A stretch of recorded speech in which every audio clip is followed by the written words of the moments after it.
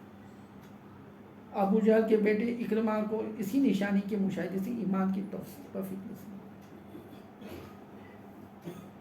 جب مکہ معظمہ نبی صلی اللہ علیہ وسلم کے ہاتھوں پر فتح ہو گیا تو اکرمہ جدہ کی طرف بھاگے اور وہاں سے جہاز میں بیٹھ کر حبش سوڈان کی طرف نکل جانا چاہتے تھے۔ جہاز جب بیچوں بیچ گیا تو تھپیڑوں نے اس کو پکڑ دیا، اونچی اونچی لہریں اٹھنے لگ گئی، طوفان آ گیا، باد مخالف اور سارے طوفان نے اس کو گھیر لیا۔